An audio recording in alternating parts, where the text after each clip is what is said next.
नमस्कार दोस्तों, आप लोगों का स्वागत है आप लोगों के अपने channel English with Monu sir में। मेरा नाम मनोज कुमार। आज हमने टॉपिक लिया है नाउन फ्रेज। फ्रेज जो हमने पढ़ा था, इसके टाइप्स, फ्रेज के टाइप्स हमने देखे थे कि कौन कौन से होते हैं।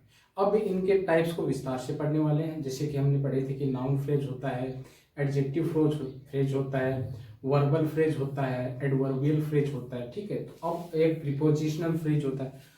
अब इन्हीं फ्रेजेस को हम लोग विस्तार से पढ़ने वाले हैं। तो पहला हमारा टॉपिक क्या है? Noun phrase. नाउन फ्रेज होता क्या है?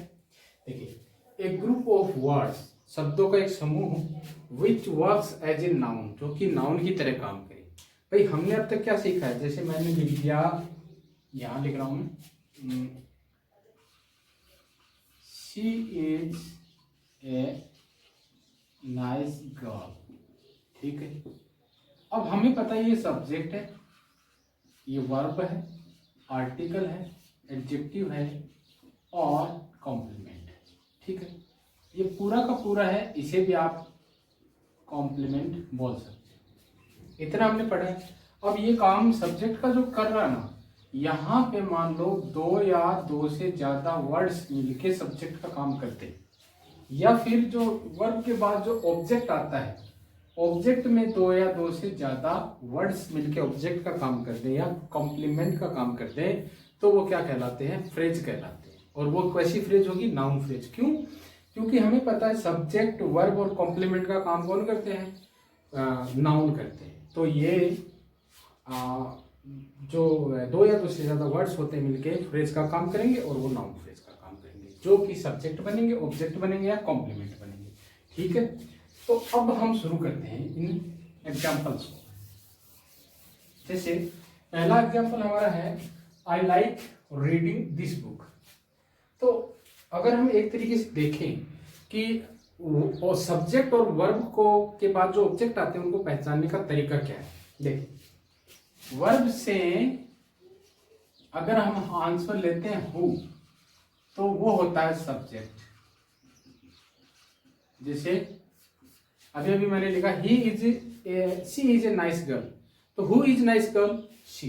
तो हु का आंसर तो जो देते हैं वो सब्जेक्ट होते हैं, और वर्ब से व्हाट या whom के जो रिप्लाई आते हैं ना, वो क्या होते हैं? ऑब्जेक्ट होते हैं। ऑब्जेक्ट या कॉम्प्लीमेंट दोनों हो सकते हैं। तो वर्ब से मान लो मैंने कहा she is a nice girl. ठीक है, शी इज व्हाट, वो क्या है? ए नाइस गर्ल, यानी कॉम्प्लीमेंट का आंसर आ रहा है। ठीक है, और अगर ऑब्जेक्ट होता तो व्हाट से या whom से दोनों से रिप्लाई कर सकते। इन दोनों से यही सीखेंगे। आई लाइक, आई हमारा सब्जेक्ट है, लाइक वर्ब है। ओके, सब्जेक्ट आ गया, वर्ब आ गया। अब वर्ब से हमें आई आ गया, यहाँ पे तो ग्रुप ऑफ वर्ड्स तो आया नहीं, नाउन तो नाउन की जगह प्रोनाउन आ गया, यानी अकेला सिंगल वर्ड है। अब हमारा जो ऑब्जेक्ट है, रीडिंग ए बुक, ये किसका आंसर होगा? इससे व्हाट का आंसर, इससे लाइक से व्हाट का आंसर क्या होगा? आई लाइक व्हाट, मुझे क्या पसंद है? रीडिंग दिस बुक, ये पुस्तक जो है ना, ये मुझे पढ़ना अच्छा लगता है। लाइक है, पसंद है। तो आई लाइक व्हाट से आंसर क्या रहा? Reading this book.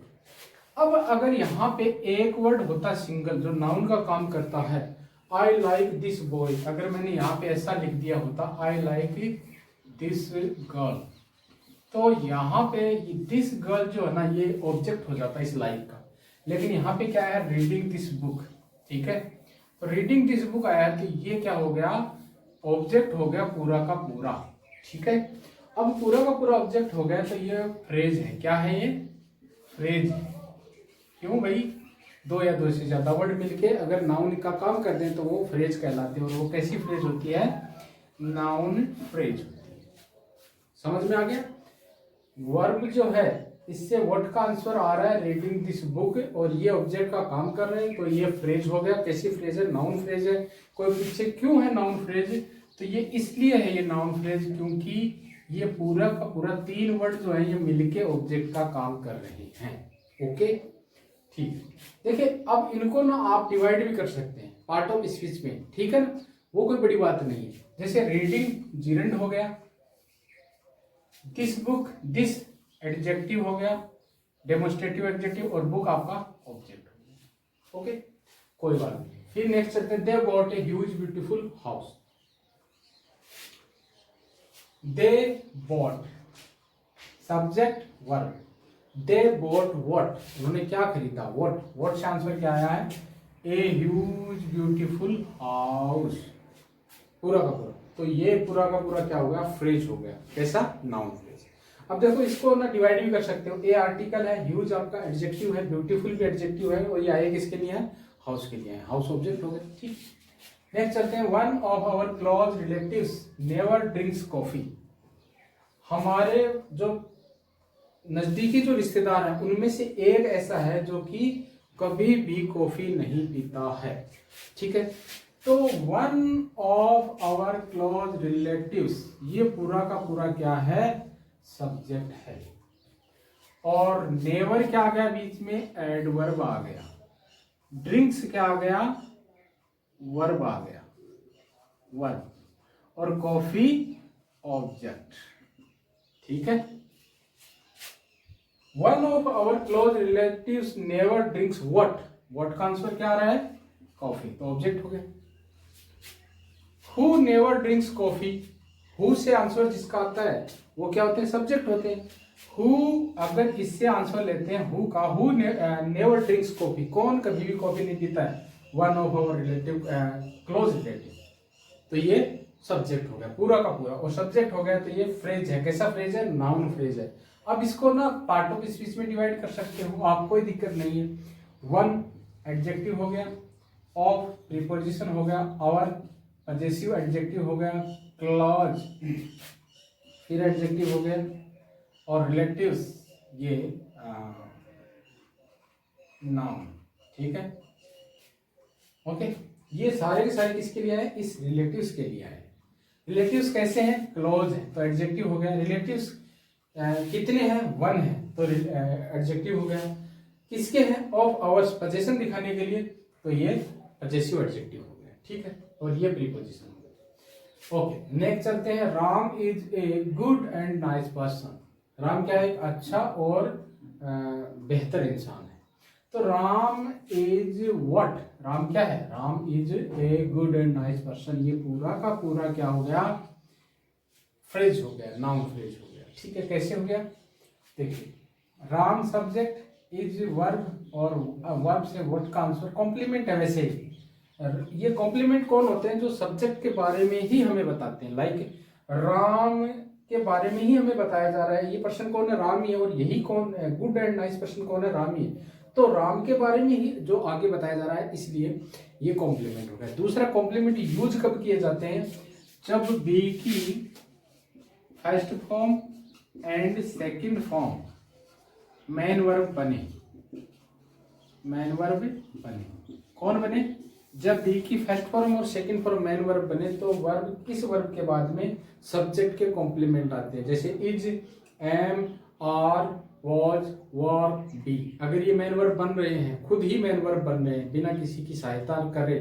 तो ये क्या करते हैं, इनके बाद क्या आते हैं, सब्जेक्ट के कॉम्प्लीमेंट आते हैं। और सब्जेक्ट के कॉम्प्लीमेंट होते कौन है, वो होते हैं जो कि सब्जेक्ट के बारे में ही हमें कुछ बताते हैं। दूसरी बात, कॉम्प्लीमेंट जो होते हैं ये बनते कौन कौन है, ये बन सकते हैं आपके नाउन बन सकते हैं, प्रोनाउन बन सकते हैं, और एडजेक्टिव बन सकते हैं, ठीक है, ओके। देखिए, अगर नाउन आ रहा लास्ट में तो कॉम्प्लीमेंट कौन है, नाउन है, ये दोनों क्या होंगे, उस टाइम एडजेक्टिव ही रहेंगे। अगर अकेला एडजेक्टिव आ रहा है, जैसे सी इज ब्यूटीफुल, अब यहां पे इज मेन वर्ब बन रहा है ना, बी की फर्स्ट फॉर्म मेन वर्ब बन रही है, तो ये मेन वर्ब हो गई। अब इसके बाद में ये क्या है, कॉम्प्लीमेंट है। कॉम्प्लीमेंट किसका है, इस सी का, इसी के बारे में बताया जा रहा है। ब्यूटीफुल कौन है, ये सी है, तो यहाँ पे हम देख रहे हैं कि कॉम्प्लीमेंट कौन बन रहा है, एडजेक्टिव बन रहा है, ठीक है। अगर इसके आगे मैंने एक वर्ड और ऐड कर दिया, मान लो मैंने गर्ल लगा दिया, सी इज ब्यूटीफुल गर्ल, तो अब कॉम्प्लीमेंट कौन है, ये गर्ल है, ये तो एडजेक्टिव का काम करेगा, ओके। नेक्स्ट है, these two good looking boys are my cousins, ठीक है। दीज टू लुकिंग बॉयज, ये पूरा का पूरा क्या सब्जेक्ट है, आर वर्ब है, और माई कजिन्स इसके ऑब्जेक्ट कॉम्प्लीमेंट्स है, कॉम्प्लीमेंट हो गया। अब बात करते हैं ये these two good looking boys, ये सब्जेक्ट का काम कर रहे हैं और ये फ्रेज है, कैसी फ्रेज है, नाउन फ्रेज है। भाई ये सब्जेक्ट का काम कर रहे हैं, नाउन फ्रेज है। कोई इसे नाउन फ्रेज क्यों बन रहे हैं?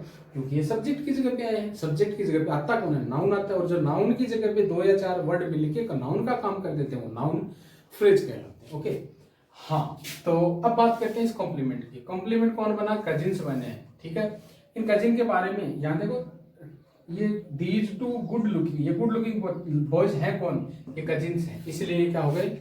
इन गुड लुकिंग बॉयज के कॉम्प्लीमेंट हो गया कजिन। ठीक है, next, a girl with no tantrums is the best. एक ऐसी लड़की जिसमें चिड़चिड़ापन ना हो, टेंट्रम्स का मतलब चिढ़ने का भाव या चिड़चिड़ापन, इज द बेस्ट, वो लड़की सबसे अच्छी होती है।